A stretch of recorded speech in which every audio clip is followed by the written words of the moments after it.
It is Sunday, May 23rd, and this hostel is Boots Off Hostel, and we're putting it in the rear view mirror here, walking down toward Lake, help me out here, Watauga. So we've got at least a 11-mile hike ahead of us, maybe a bit more, depending on where we stop. So that's the plan.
Some pretty rhododendron blooms.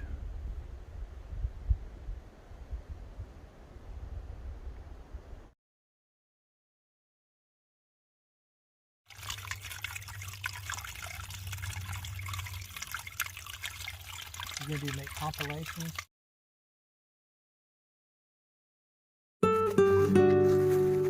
Hello folks, I am returning from a shelter down to my tent site after, well, it's kind of a long story. This path I'm on is a steep hill that goes down to the only water source within miles of this shelter up the hill, which I just left. It's been an interesting hiking day. I've gone about 14 miles. We were within 2 miles of reaching the tent site that we intended to stay at, and decided to turn around and go back and help a young woman who had sprained her ankle. And and I'm disappointed in myself for the way I handled that. We came upon this young woman,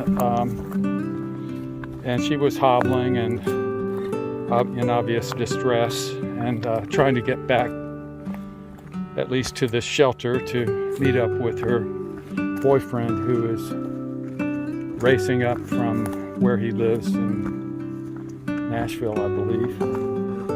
And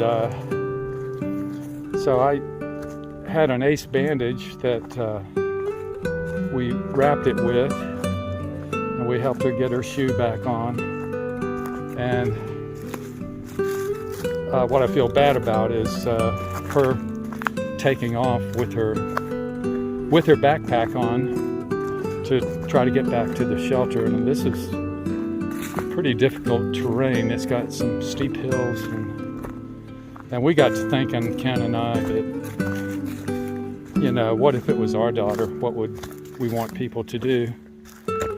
I turned around and literally ran to catch back up with her, and caught up with her about 1/2 mile from the shelter, and said, "Hey, let me carry your bag." And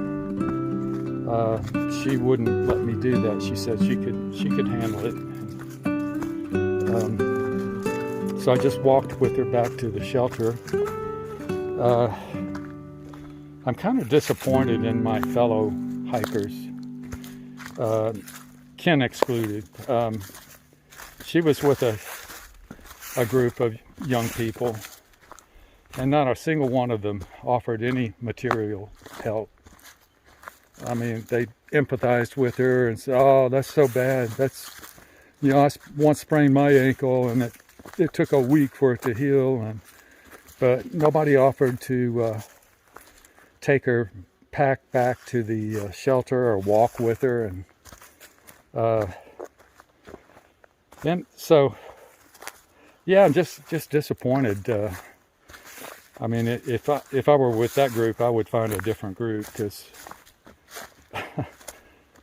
good Lord, you get help from a couple of retirees, and not from your 25-year-old bucks that you're traveling with. So excuse me for being a little annoyed. But she's up at the shelter now with a guy I haven't seen since North Georgia. His name is Webb, and he's a good guy. So he's camping there, and we'll stay with her until her boyfriend gets there. And so we have taken our packs down this steep hill. We went and got water, and I had to walk all the way back up the steep hill. It's 1/3 of a mile to give the young woman some water. I filled up her Seanock bag and my Seanock bag, and so at this particular shelter site, the trip to the water source is a well-known, onerous task. It's down this steep 1/3 of a mile hill. So anyway, I have arrived. This is our campsite, and looks like Ken has set his thing up there, and I'll probably set up between this tree and that tree. Y'all bear with me for being grouchy right now. Hope everyone's having a nice evening, and I will get back with you in the morning.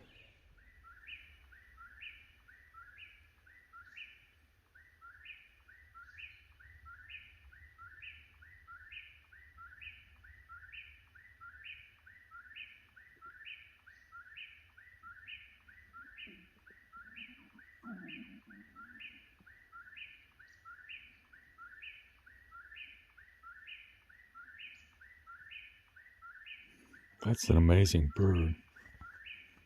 He's been going at it for over a minute.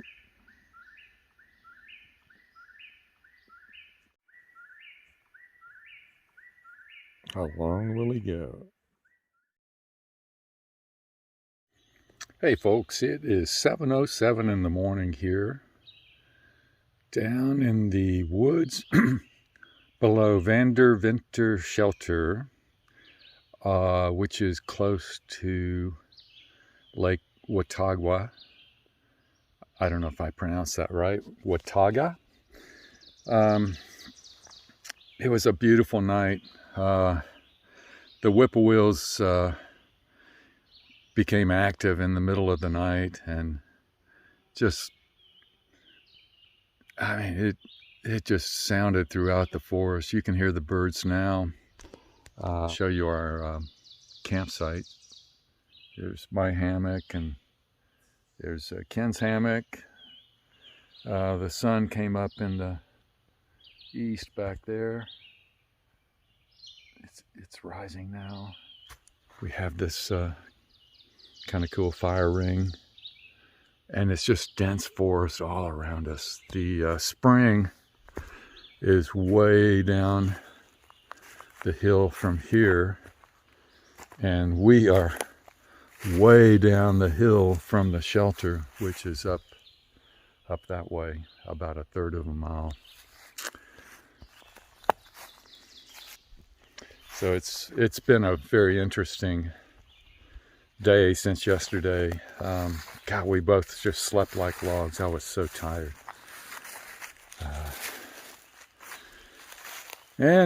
So today we're gonna hopefully get back on track to hiking toward Damascus. Certainly we'll be there by Wednesday. If we pushed, we could make it by Tuesday, but what's the point? Might take a zero at Damascus.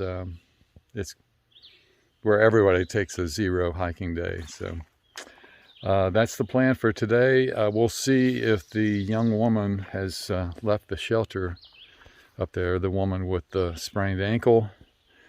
Her boyfriend had a long hike, at least a 2.5 hour hike.